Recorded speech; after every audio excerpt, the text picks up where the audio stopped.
ready to talk hockey. Streaming from the Oilers Live studio. Subscribe or follow today.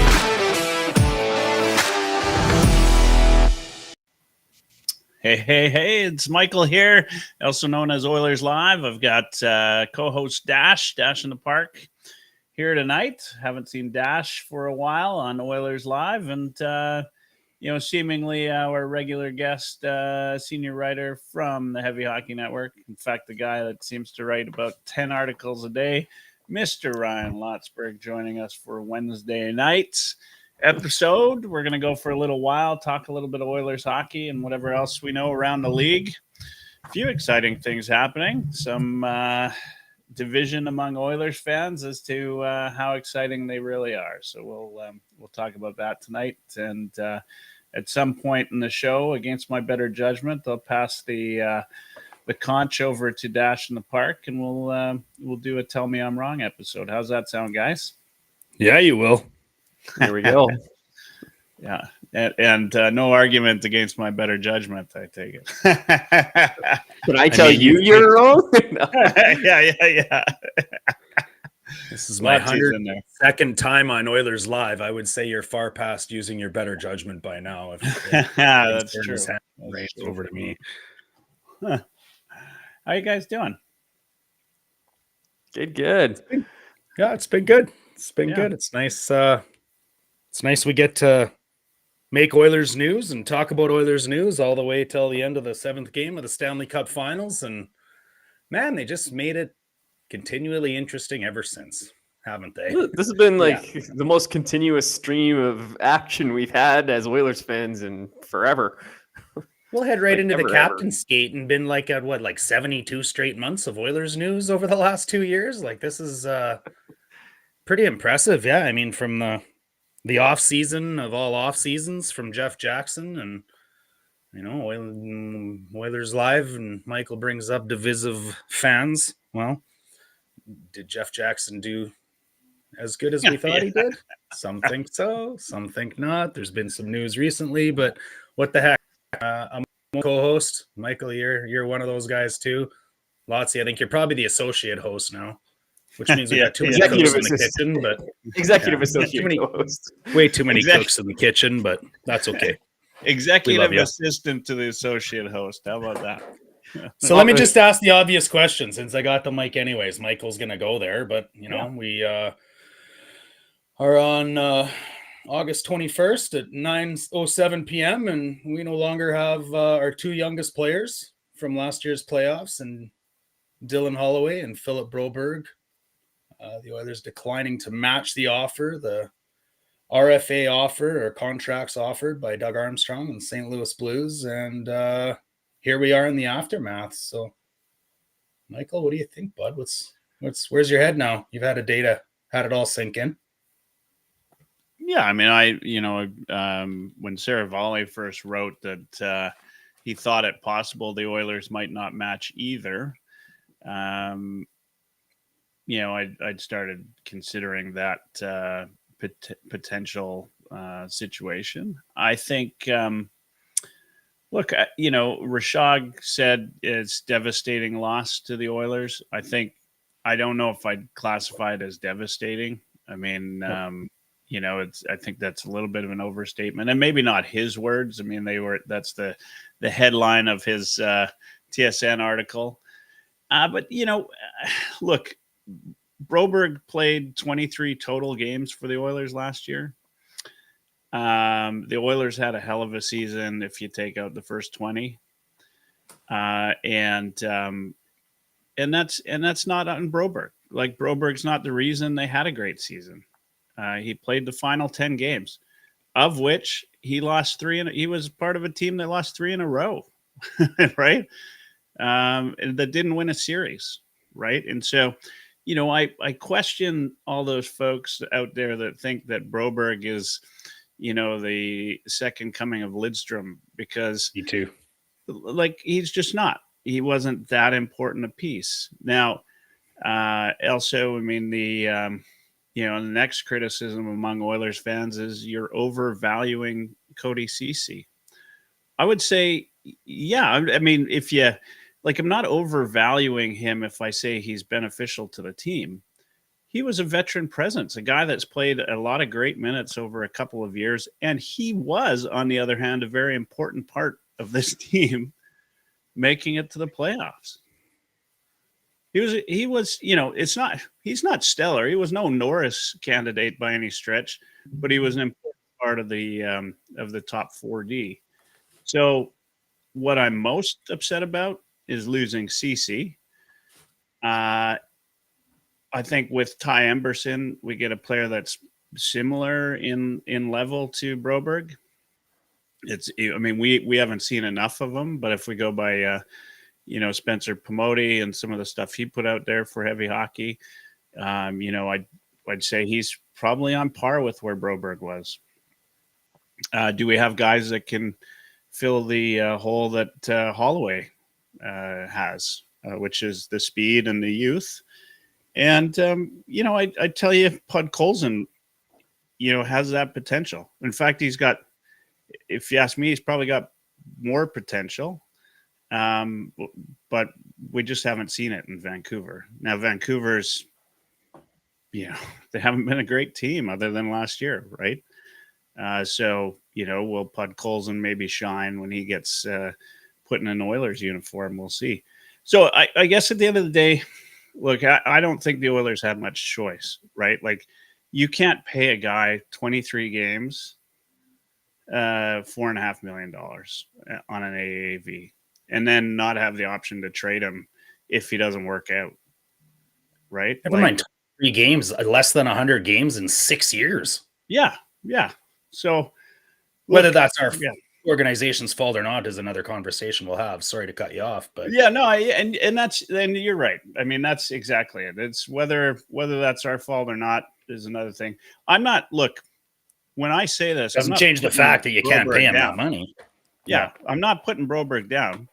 I mean, I was a fan up until Tuesday.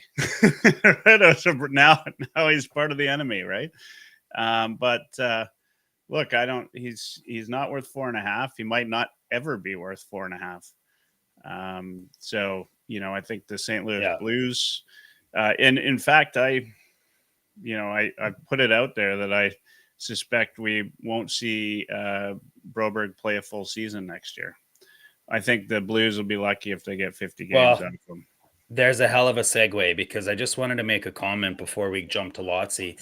When I see this too, it's everybody talking about how, Broberg did this in 10 games of the playoffs, and it was the best, against the best of the best and at the highest competition level. So clearly he's ready for top 4 minutes for the 100 games he's going to play this upcoming season.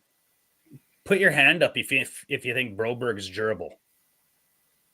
Yeah, for those listening, nobody put their hand up, right? So just because Broberg did 9 or 10 games of glorious hockey, maybe made Nurse look a little better at times, improved the speed of our top end. Coffey loved how he could move the puck. I don't care. I was always skeptical of Broberg. We're not going to pay a guy that's paid less than 100 games in his entire 6-year career that kind of money. We just can't. Can't. And was it glorious hockey, or was it an upgrade? Yeah, he was damn good. He was damn good in the finals for sure. Yeah, I think he was a really, really, really beneficial player and starting to show.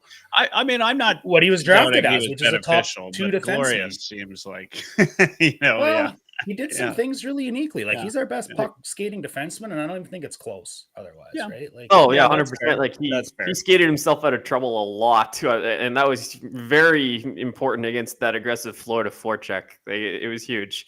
Yeah. But you look at the underlying numbers on that pairing, and they were ugly, like ugly. Yeah.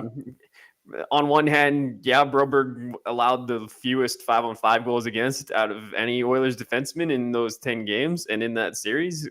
But the underlying numbers were awful. They spent the whole time playing defense, and they got some really good goaltending from Skinner when he was on the ice. So, like I never thought that putting Broberg in the top 4 was a smart plan. I thought that was a terrible plan, especially on his offside. He's always been better on his left side. Like, they've used him on the right side before, and he played a little right in Sweden, but like he was always less effective on the right side. So I think it sounded like Jackson had a plan for Broberg to play the right, and that was a stupid plan. It just was. So my heart wanted to keep both players. Like I'm a Holloway fan, and I thought Broberg had a lot more upside than what he was able to show here. But at the end of the day, if you're not going to put a guy in a position to succeed, then what's the point? Right? Yeah. I figured the Oilers weren't going to put him in the right position to succeed. Yeah. So you might as well take the second while he still has value. Here's what hurts me the most in my mind is you take away CC and Broberg and you replace them with Emberson. Yeah, getting Emberson was huge in this, right? Like, it was huge, but you can't replace both those players with one guy that's played about as many games, 37 career games. No, and like, let's play this out though. Let's say they'd kept Broberg, right? And Kane goes out and on LTIR and gets activated at some point in the season. We don't know when. You were going to have to trade somebody to make that transaction happen, right? It was likely going to be Kulak, and then you're still missing. You still got another hole on defense you got to fill just to keep Broberg, right? So it was always. I don't question why they didn't match. I agree with it, but there's still a problem with the Oilers D. I mean, that's 100%. That's got to be. Whether we're going to see if the Oilers forwards can carry this team long enough to rectify that situation, we're going to find out right away. Who knows? Emberson could be a superstar, right? Like he's played on a terrible San Jose team and had pretty decent numbers. He seems like a defense first guy, which could be a good pairing with Nurse. You never know. I mean, I don't know if you saw NHL Sid's article from Oilers Nation today. Like he's always on top of it with ideal D pairings and who should be playing with who. But he came out with a new updated piece today, including some our internal players and some external options as well.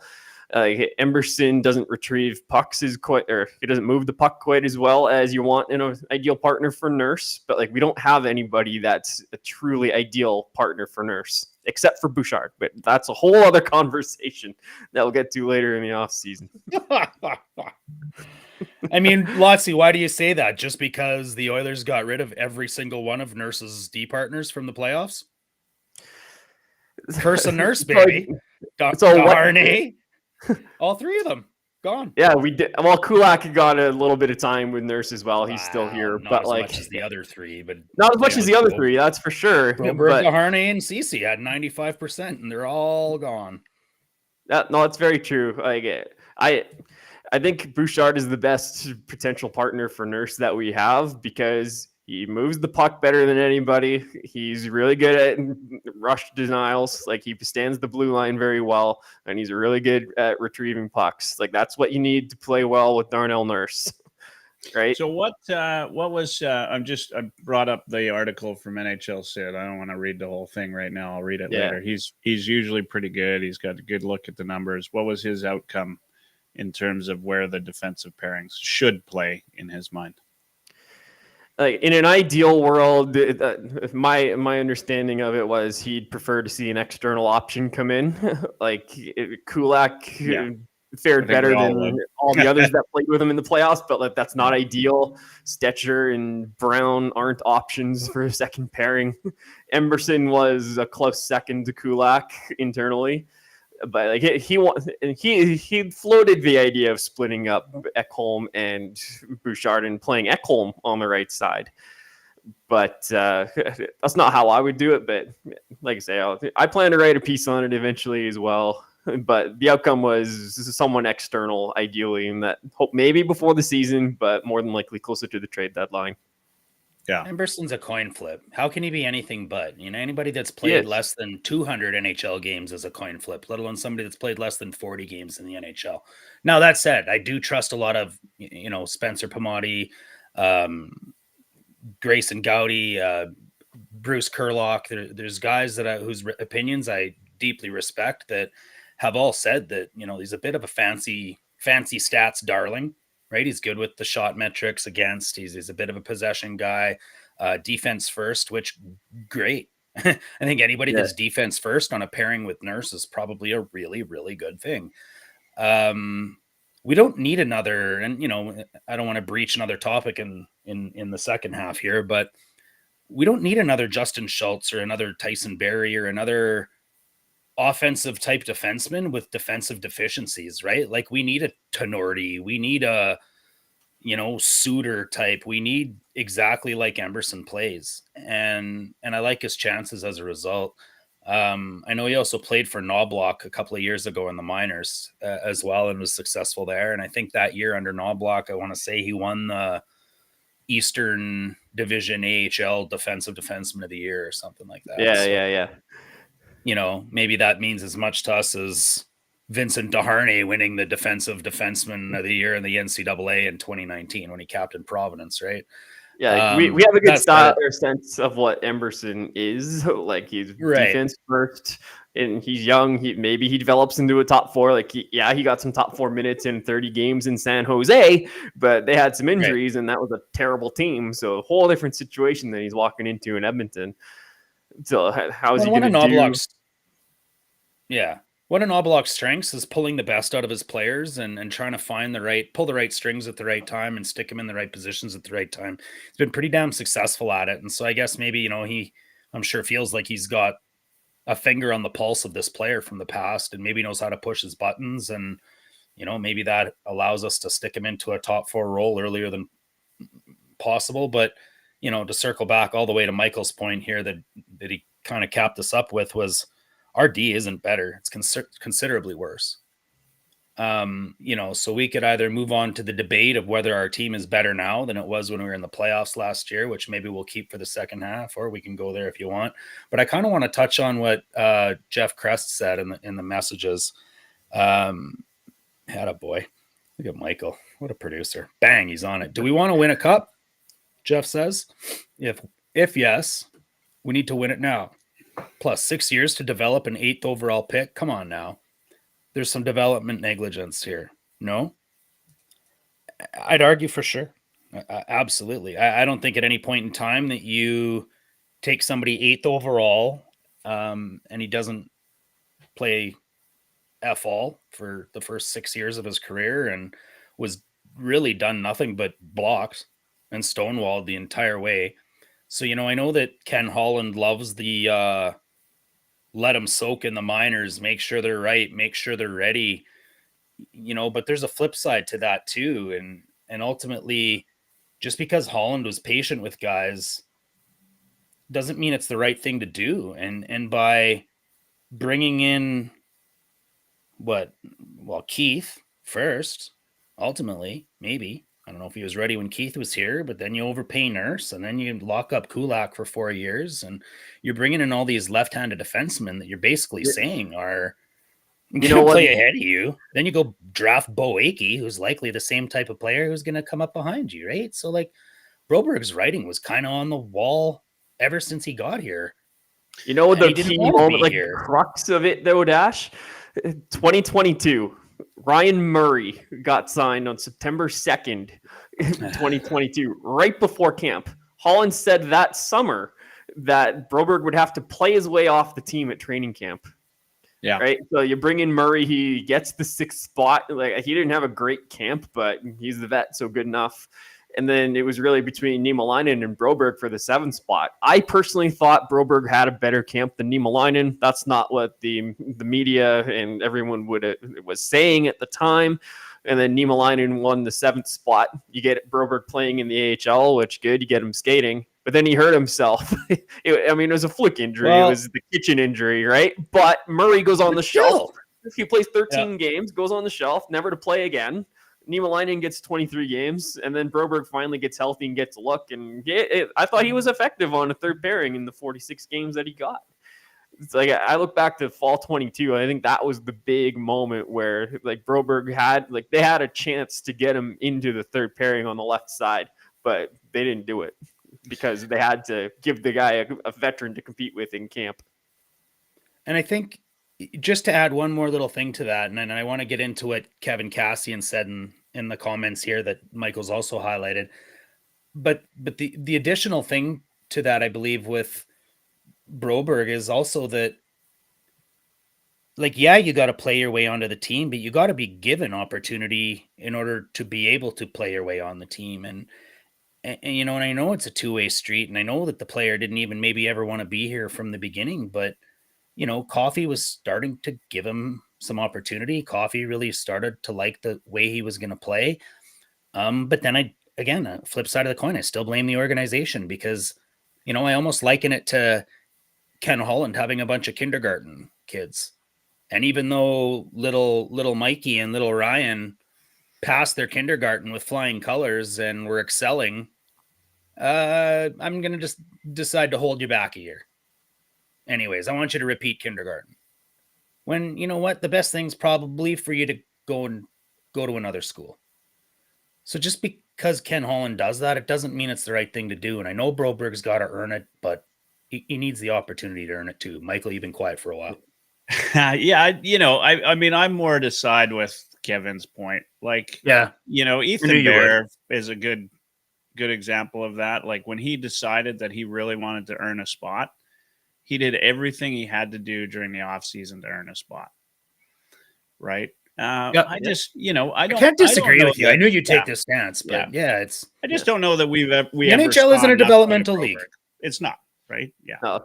The one thing I would say to this, Bill, is that Desharnais is a totally different player than Broberg. He shoots right. He's a tree. He plays physical, excels on the penalty kill. He has a different skill set than what Broberg does. Sometimes you're a victim of circumstance. That's exactly it too, right? Exactly. I mean, and because your team is in that circumstance where a guy doesn't fit, it happens to forwards all the time, right?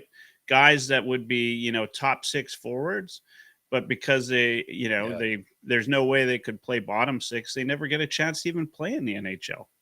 It happens all the time. Guys that have more skill than most of the bottom 6 forwards in the league, but they'll never see a day because they're just not good enough to play top 6 on any specific team, right? It's circumstance, you know, and it's too bad because this is where it's ended up is now the Oilers lose, you know, a first round draft pick. What's your thought though, when we talk about this and, you know, some people blame Holland. Some people say it wasn't Holland's fault. And then, and we had an argument in the heavy hockey chat about Holland's draft record. I mean, when I look, like, you know, if you complain about Holland's draft record and then you realize that the St. Louis Blues just shelled out $6.7 million AAV for 2 of his draft picks, like, does that not say that he did all right? They're not worth it. Yeah. I mean, Blues, even Armstrong said he had to overpay. He shied away from that comment as he was saying it, but like he knows he had to overpay it on an offer sheet to get the players to come. Like that's how you get players on offer sheets. You have to overpay. But they were worthy of an offer sheet. They were, absolutely. And you know, if it's true, Broberg had 3 in the wings, right? If it wasn't for you know, I heard somebody from St. Louis, Locked On Blues, or I can't remember, actually. I shouldn't even reference it, but saying that, you know, Doug Armstrong had made a lot of comments here heading into this offseason that he had a different idea of how to rebuild, and it wasn't going to be going after big players. It was going to be going after these mid players and, you know, kind of trying to reform his team with the middle class, almost like the Dallas Stars have. And he would know it because he plays with them in the same division. I also saw Doug Armstrong interviewed, and he said that it had nothing to do with who the GM was here. You heard this one, Lotsy. You're already laughing. Yeah, the quote is nothing to do with the GM here. He would have done it to his buddy Ken Holland if he was still here, and if Doug Armstrong's mother ran the Edmonton Oilers, he'd have wrote offer sheets on his mother's players too. That's how. So, you know, that just alludes to your point, Michael. Like he's not going to go out and say that if he doesn't mean it. So yeah, I mean, did we do right by the players? I don't know. We'll see. Dylan Holloway said that they were far apart in contract negotiations. Like, I think we've seen the numbers. Holloway was getting, I think, 3 years at like 3.1.05. Yeah, so like just barely over $1 million a year, and Broberg was like 1.1, and he was asking for 1.8. But then he got what he got. And I don't know if you saw, it was Jeremy Rutherford from The Athletic. I think he works with, he covers the Blues for The Athletic. But like, he got a hold of Broberg's agent. And I guess Broberg's agent was working with Holloway's agent, because Holloway is one of 2 players that guy represents. So they were working together on Holloway's deal. And then Armstrong came up with the idea to have both. And it was like, well, I just so happen to be helping this guy with Holloway's deal. So let's get together here. There's a little bit of pressure on the Oilers, right? Yeah. Look, I don't. If Broberg doesn't want to play for the Oilers, then sayonara. Honestly, like, see you later. That's fine. Like, we didn't get great compensation for him. I believe it was not a wasted asset, but a poorly managed asset, and I do believe that's the organization's fault. But I don't match. There's not a chance I match. It's the same thing we talked about with Michael earlier, but it goes deeper than that. Like, to me, it's not just that I don't believe he's going to do what he did for 10 games in the playoffs for 100 games next season. He's very injury prone. If the Oilers, I think it could cause issues in the dressing room. I think maybe guys might be bitter that, like, Bouchard's going to sit and look across the room and go, oh, Broberg's higher paid than me now. And Draisaitl's best friend had to get traded as a result. And Broberg didn't even want to be here in the first place. I think that causes problems. I really do. And you know what I also feel, and I wasn't sure what was going to happen. I was really flip a coin, right? Like, when Stan Bowman had Chalmerson in Chicago, he matched the very similar contract. He was also cap strapped, and he found a way. And they found a way this time, and they still decided not to. But do you not think that this would set a precedent at the organizational level? Think back to the way Holland used to run the Red Wings pre-cap or whatever, or just, Yzerman and Lidstrom made $6 million a year. And if anybody else wanted to make more than that, tough shit, you're not making more than these guys. If you want to play for this team and win cups, then you're going to fall in line and make less money. Well, we've seen that exact strategy applied here again. Holland and Jackson are trying to do the same thing, and they got caught with their hands in their pocket, because if Jackson actually valued Broberg in the first place, he would have made it a priority to get him extended instead of going after Brown on the first day of free agency. You missed notice how all the guys they signed on after July 1 were righties. Right? There's a rumor out there that Jackson had asked Holland to make it a priority to get these guys extended, and then he didn't, and now he's lost them. Don't pass the fucking buck, Jackson. That's bullshit, because if you thought it was a priority, you'd have made it your priority. And you wouldn't have given Corey Perry a sweetheart deal of 1.4 over 2 years that nobody else in the league was going to give him. The guy couldn't even make our lineup in the finals. And now he's getting 1.4 over 2. So I just feel like it would have set a precedent to the team where, okay, well, I can go and push you guys even more and try to squeeze as much out of you as I can, and I'm going to get my way. As opposed to the Yzerman, Lidstrom fall in line and take less money. So I think that's Broberg was gone either way. Agent mentality, though, right? Like, yeah, I mean, he looks at it differently than the regular GM might look at it, and he's got some learning to do on that side for sure. But for anybody to say this is a catastrophic loss, I think here's a hot take. I don't think losing Holloway or Broberg hurts our chances one iota. This year. One iota. Thank you for clarifying, Ryan. Yeah, in 4 years, punch myself in the balls. But yeah, but Ryan, exactly. I mean, we could, conceivably put Colson and Emberson could be equal replacements. When you can still go out and get somebody, and we'll talk about maybe PTOs coming up here as well, or I can make that part of our segment. But look what Florida did. They had a bunch of patchwork defensemen and won a cup with them. Like, Montour wasn't a stud. OEL was on the downside. They're just guys that took $1 million and played a role, right? Like, they don't forget they started the year with Ekblad and Montour on the shelf. Long term, they both missed a bunch of time early in the year, and they were still strong enough to get into the playoffs, right? So they were strong enough to hold through. Yeah. Mm-hmm. So who's left? You bring up something interesting. Is who's left now? If the Oilers are to go the free agent market unsigned, I mean, there's of course. Tyson Barrie, Justin Schultz, Mark there's Tenorti. Look, and I'll give you this. Stauffer's off right now.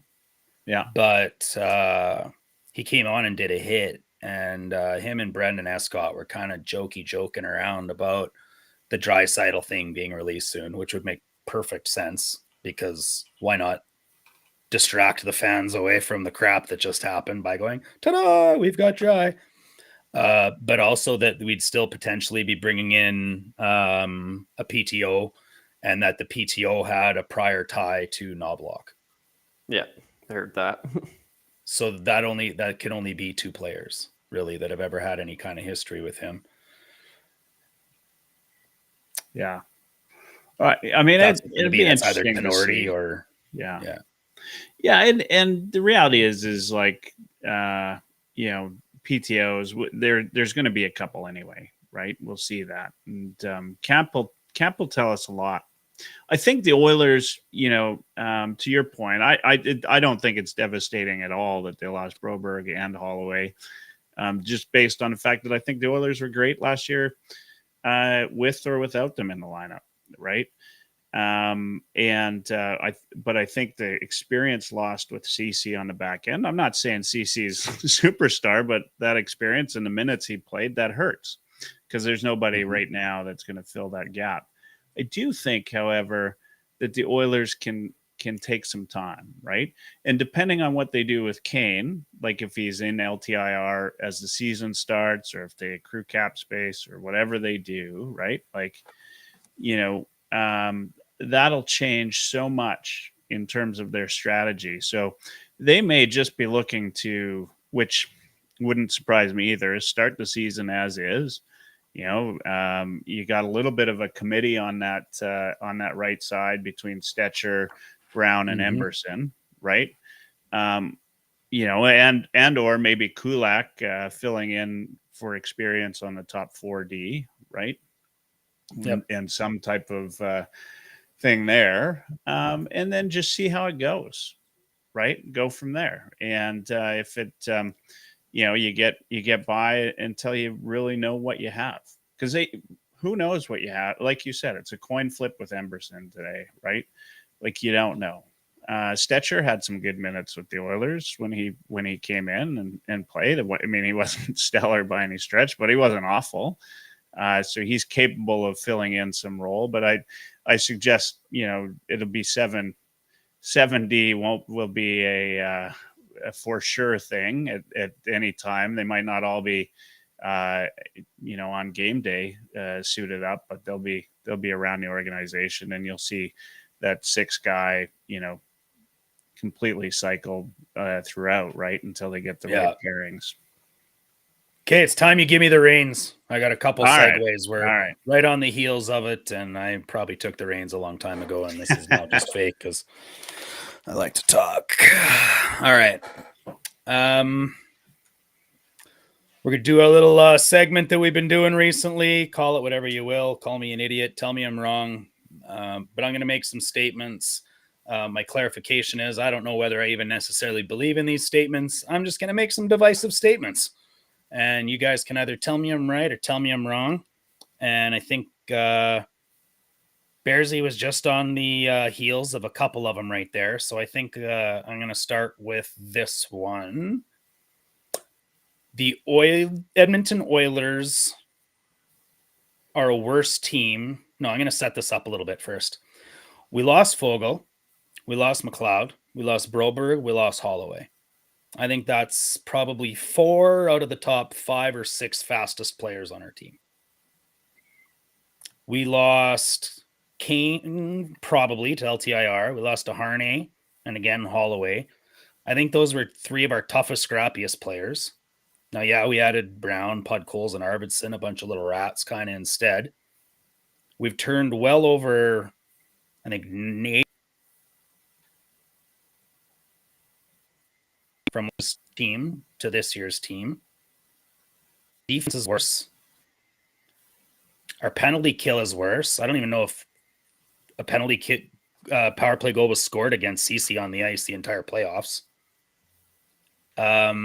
Our D has always been our Achilles heel, and our D is worse.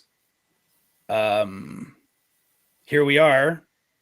Our scoring's been our strength, and really what we improved on is scoring. So my statement is this: we're a worse team right now than we were heading into last year's playoffs. Tell me I'm wrong. You want to go first, Lotsy? Okay, sure. I'm with some stranger on this one. You're wrong, Dash. Good. Tell me why. Our D had question marks throughout the playoffs last year anyway. I agree with Michael in saying that CC was more valuable than what a lot of fans give him credit for. Like, being paid 113th highest NHL D salary last year, he still ranked as a third pairing, or a number 3 defenseman in a lot of important metrics. So I think he's better than people give him credit for, but the CC Nurse pair was bleeding goals against in the first 2 rounds, and CC was a scratch at one point in the Dallas series, it was game 2 of the Cup Finals. My apologies. But there's always been question marks on the right hand side, but our offense got better, right? We have a legit top 6 where we don't have to have third liners like Holloway jumping up into the top 6. Holloway did okay there, great. But we've got legit top 6 wingers there. And we have a solid top 9 now. You got a legit third line center in Adam Henrique. That's been a question mark with Ryan McLeod for a few years, right? Yeah. And Matthias Janmark played real well in the playoffs. Connor Brown played real well in the playoffs. I don't know how much offensive spark they're going to have on a third line, but it looks like that's where they're going to be. So, yeah, I'd say the D is probably a little worse right now, but the forwards are a lot better. All right. My little comment to that is, I don't know if I'm wrong or not, but we're less tough. We're slower. We're less deep on D. Our penalty kill took a hit, and we got even older. Our average age is 30.27, and we're the only team in the NHL over 30. Michael? Yeah. I mean, this is a tough one because, I think from a forward perspective, I was of the impression after the free agency period that the Oilers, despite what they said out east, the Oilers had the best free agency. They killed it. Jeff Jackson, we were about 5 minutes away from putting a statue of Jeff Jackson out front beside Gretzky until Armstrong came along. It's like that. The forward depth on this team is good. I think it's better. I could care less about the speed going away. I mean, you add in Arvidsson, Skinner, Connor Brown has a year back and he looked great in the playoffs. McDavid and Hyman really gelled last year. There's no reason to not expect them to do the same. And I'll never doubt that McDavid will just come back looking better than he did the year before, however that's possible. And these guys are going to be hungry, right? Like hungrier than we've ever seen. So I think on the forward side, definitely better. But until they shore up the defense or until I see them play a game, right now, I think they're worse. Like it's, you need both sides of the ice to be a good team. And I would have done exactly what they did in terms of how they handled these offer sheets. I'm not, I'm criticized the fact that it got there. But when they handled it, that's how I would have handled it. I don't think they had much choice. Yep. So I think they can make the changes they need to make. I don't think they're like one defenseman away from being that much better than they were last year. But until they get that defenseman, you better hope that these guys learn how to play some D on forward, because they're going to need it. Yeah, I mean, and we've said this in past years. It's good enough to get us to the playoffs, and all you got to do is get to the dance, and yada yada yada, as Seinfeld would say. Okay, so I like what some strangers got in there. What's the flexibility for? You're reading my mind there, some stranger. I'm gonna get to that, but first, here's a hot take. You ready? You guys ready?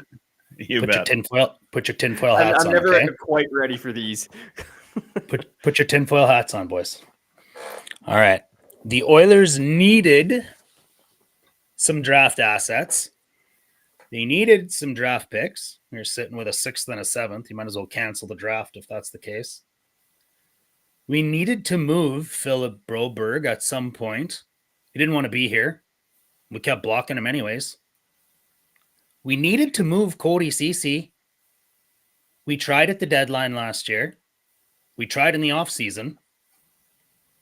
Leon Draisaitl apparently, allegedly blocked the trade of Cody Ceci.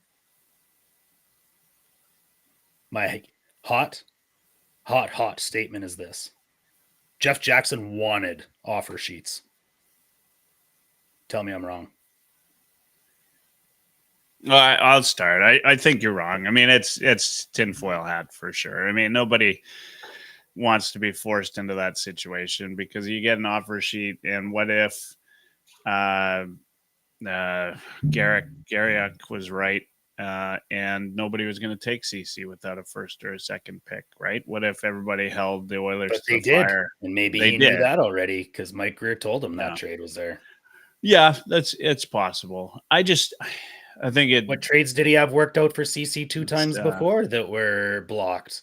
Maybe those were still on the table. Maybe they were. Yeah, I mean, it's entirely possible. It's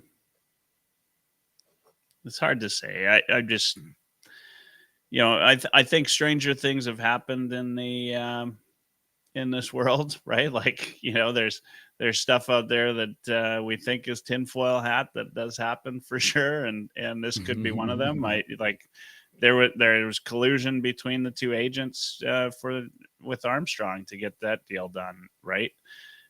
So that's all possible. An easy way out. It is a little bit of thinking. It was a way out. It's an easy way out. Yeah. Jeff just said it in the chat. Hey, now you can look dry in the face as you're trying to sign. Go, hey man, Brober. They're the situation. As Cece's wife called him, Uncle Leon. Right. There you go, Uncle Leo. Yeah. Uncle Leo. Lotsy, tell me I'm wrong. How many pounds of Alcan do you have on your head right now?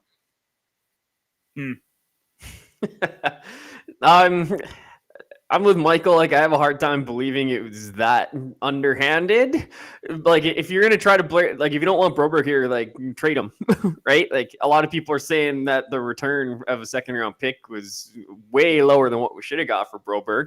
I personally think it's okay for a guy that's entering his +6 draft. Podkolzin got a 4th. He was drafted. Yeah, exactly. Podkolzin went for a 4th. So I don't think a 2nd is that bad. So maybe the market for Broberg wasn't quite what they thought. So you never know. Maybe. Like, it's a tough strategy to rely on an offer sheet. I mean, Broberg had 3 lined up, so it worked if that was the play.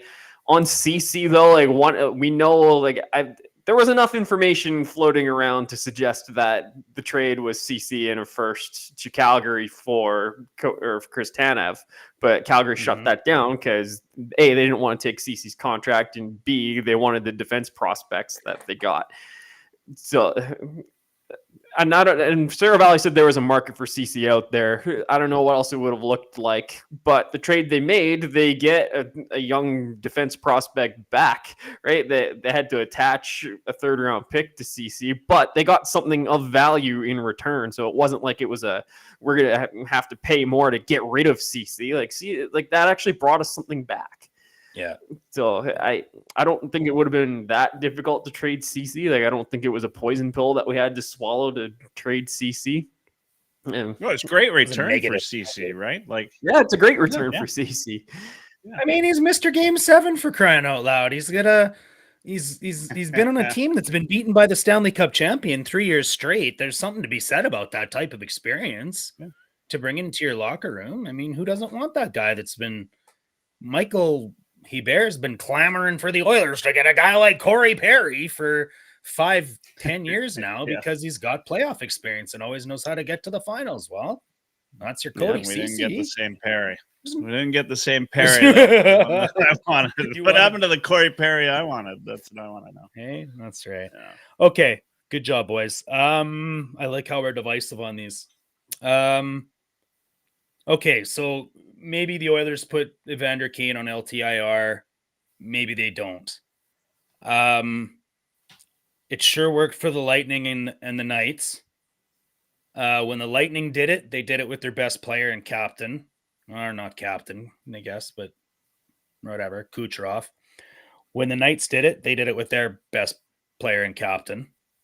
We're doing it with Evander Kane. What's he going to play fourth line if it happens at that point in time, right? Go out and punch some people and intimidate some people, bang a little bit, break up some cycles. This is a bit of another hot take.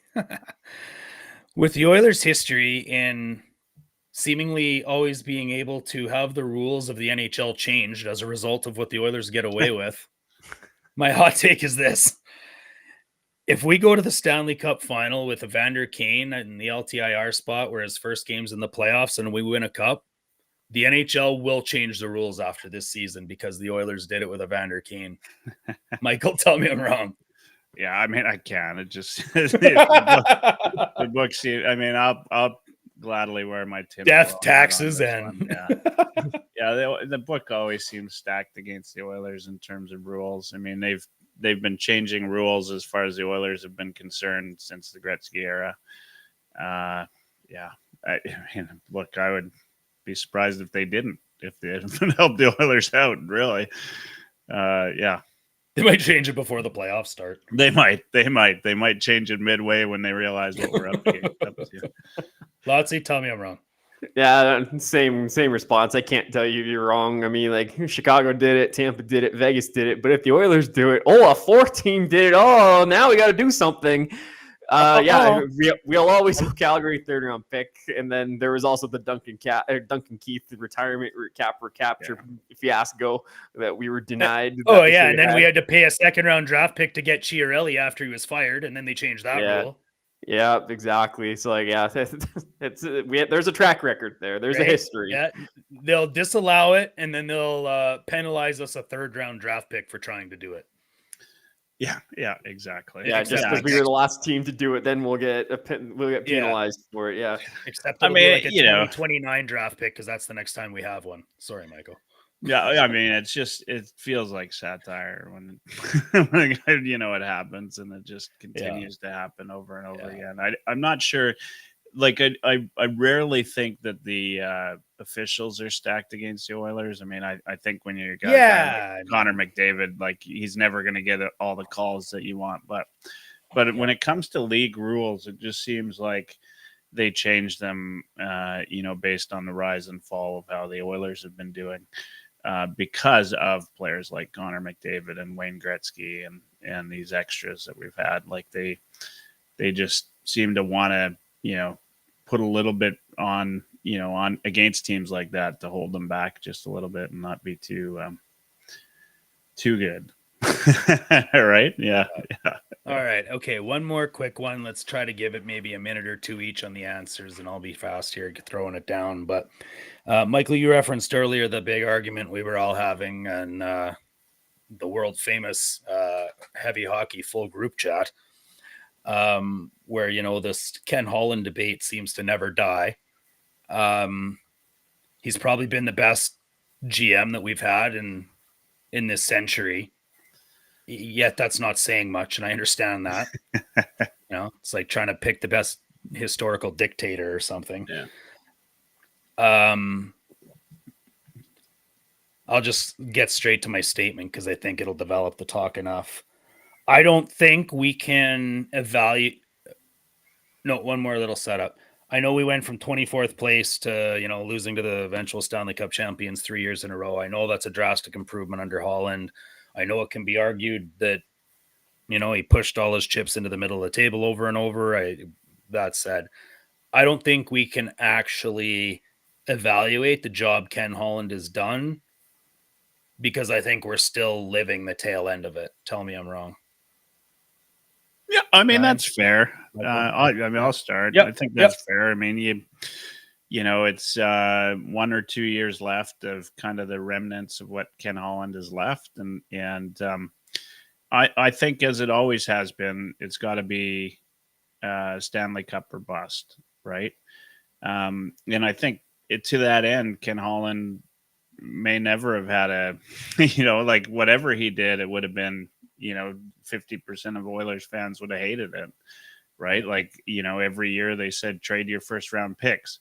He starts trading first round picks and everybody's saying you're emptying the cupboards, So look, the only thing that matters is the Stanley Cup.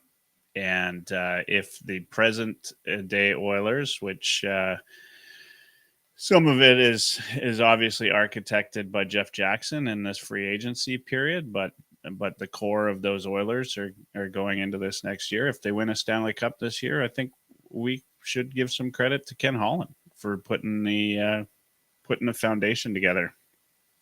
But if they don't ever win a Stanley Cup, look, I'm not going to say it was the worst GM they ever had because they got there. They got to the final, to Game 7. They lost to the eventual Stanley Cup winners 2 years in a row. We've had some pretty exciting Oilers hockey, right? We've talked, in some good series and there's not many teams that get that chance, right? Just talk to Leafs fans. They know all about that. So I'd rather not, thanks. Yeah. Or don't talk to Leafs fans, but we can, speculate. They're on my list with Canucks fans. I don't talk to any of them. Yeah.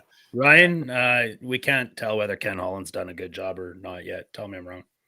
Yeah, earlier in the summer, before the offer sheet situation happened, I wrote that we wouldn't be able to start evaluating Bowman until after next season. So, yeah, I think you're entirely right.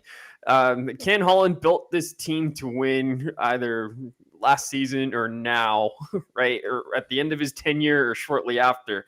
Think about this. Holland signed 3 players beyond 2025-26. That's Zach Hyman, Ryan Nugent-Hopkins, and Darnell Nurse, right? Yeah. He's I can't remember what year it was now, but he signed a lot of 3 and 4 year deals to guys like Ceci and Kulak, and Kane is in there too. Hyman, because he was trying to win by the time his tenure with the Oilers was up. Right. And you look at where we're at now with this really old veteran team that we've got. It's in a great position to win now, but there's not a lot in the pipeline. Holland was aggressive at every deadline. He did something at every deadline. And I mean, his poor drafting and development record has us where we are. It's that I don't think he was intending for it to be as bad as it was and for our pipeline to be as empty as it is. But it is what it is. So, yeah, I think you're right. We can't really we can't fully judge Holland yet because this is still his roster for the most part. One word answer from each of you, then Michael's going to talk about the showdown. Who's to blame for losing Holloway and Broberg? Is it Ken Holland? Is it Jeff Jackson? Or is it Stan Bowman? Jeff Jackson. I agree. Jeff Jackson. Yeah, you can throw a little bit of blame for Holland just not developing them properly, but more so Jackson than anybody. Yep. Could have made it a priority. He was at the reins. Yeah. Yep. Okay, Michael, we got something special coming again. Yeah, we do. Ice is booked March 15th, 2025. Hard to believe, but we're doing this in support of the Sexual Assault Center of Edmonton. We're stepping on the ice again, a couple of teams. So put that in your calendar. Make sure you're going to be in Edmonton. We'll have, it'll be a weekend of activities. So March 15th is a Saturday. There's a game on the Friday night. Is that right? Yeah. So we'll probably do a watch party on the Friday night, and we're gonna, put all the events together here in the next little while. So just make sure you put it in your calendar. It's last year was a great success, but we need it to be even bigger. Year over year, the Sexual Assault Center of Edmonton needs your help. This is, it's a problem that just doesn't go away. Sexual violence is the one crime, one thing that just doesn't seem to decrease. When all violent crimes are decreasing, sexual violence is not. So, look, we need to put some money behind that, and we love hockey. People that watch this show, listen to the show, people around, Oilers Live and Heavy Hockey Network. We know you all love hockey. So get on the ice, get a chance to skate. The guys from Edmonton Sports Talk will be the team. They, they feel pretty good about how they played last year. So, but we'll be even better. Oh, I overheard it all today when I was down at headquarters. They're planning on stacking a team against us. Just don't worry. So, I mean, I've been working out the whole off season, and so we'll see what happens. March 15th though. You're going to hear about it every week that we're on air, and make sure you put it in your calendar. And as we get more details and start putting things together, which will be in short order, then you'll have your chance to sign up and donate and do all those great things. Yeah. And if you play your cards right, you can be on a D pairing with me. There's awkward silence in the room. Jeez, wow, not quite the response I was. I was expecting one of the two of you to say, "Oh, wait a second, I thought I had that locked up." We're kind of hoping EST would put an offer sheet on you. To be honest, we're just gonna let you go. Yeah, one thing I haven't been is overpaid in a very long time. So, no, it's all good. But ice is booked, so it's going to be a lot of fun. And every year it just gets better. Like it's been a blast, right? Like it just gets bigger and bigger, and we only do a single game. It's not a tournament, and I think that's part of the fun. Right. Yeah. But we, last year we booked 3 hours. This year we did the same thing to make for, a longer game. And my dream when I started this a long time ago was to eventually have a game that, felt as close to, like us playing in an important game as we could possibly get. And, we're getting there. Yeah. I mean, we had tens of fans in the stands last time. So, if we if we get beyond dozens, that, actually, it's pretty good. Dozens. Yeah, no, we didn't do bad for the amount of fans, and we had, of course, TV crews out, and it's just going to get bigger and better, and it's so much fun. So much fun to play. So if you got skates and some equipment, and you can get that together, you got long enough. What is that? 5 months away, or no, 7 months away, right? Something like so that. you got long enough to get your gear together, and if you need any help getting gear together, you can talk to Lotsy, Dash, or myself. We'll help you out. Yeah, I got a spare bag. Yeah, that's all I got. What's next? I guess what are we going to talk about next show? I don't think we know yet. I mean, they keep bringing the surprises. They'll have another trade articles up, I'm sure. We got cap space sitting there for a reason. Yeah. Just a couple things I wanted to. We always talk about hockey, but baseball star Votto, Canadian, announced his retirement. Yeah. Shame he never got into a game, especially this weekend against the Reds. But man, it's a hell of a career for Votto. Hell of a career. And then the Elks looking pretty good. Like they're rolling. They were out of the season. They've won 3 in a row. And in a row, baby. Edmonton Canadian sports are doing pretty well. right? Like it's been a good year. But yeah, the Elks heater is a pretty big deal. Riverhawks made it to the I saw the pictures. It looked like a lot of fun. So those games are always a blast. They're a great time. Yeah. So I wish I was out there for the summer and all the sporting. Even I think the Stingers, that's pretty good basketball. Yeah. There was a weekend in June. It was game one. It was just one weekend. I remember I went to Riverhawks home opener, and then it was the Elks home opener on Saturday, and then I walked straight from there to Rogers Place for game one of the Cup Finals on the Jumbotron. And then the Stingers game the next day. So like it was like the ultimate Edmonton sports weekend that day in June. That was awesome. Yeah. Oh yeah, absolutely. So if to any of you that are tuning in, if you're ever out here in Halifax, let me know. Be happy to show you around Halifax. And Mooseheads are starting up here right away, and the Q and I guess all the junior hockey is starting up right away. So lots of exciting things this year. Should be good. And of course, this year we're going to be talking about the Four Nations, right? Yeah. So that's a big deal. Well, that's actually probably what we should start thinking about now that we're getting into kind of a little bit of the dull season. I think we probably won't see much Oilers movement over the next. I don't think we might. Who knows? Knock on wood. Who knows? We got a little space. But we'll see what happens. But we can definitely let's start talking about what this Four Nations tournament's going to look like. Oh, we also didn't talk about Line A going to Montreal. Lots of different things. That one is probably one of the bigger events that happened. And maybe as divisive in Montreal as these offer sheets were in Edmonton. I mean, I talked to Habs fans, and it's pretty 50-50. But it all happens. What happens on the ice, right? Changes your mind in a rush, right? Guy like Line A could score 50.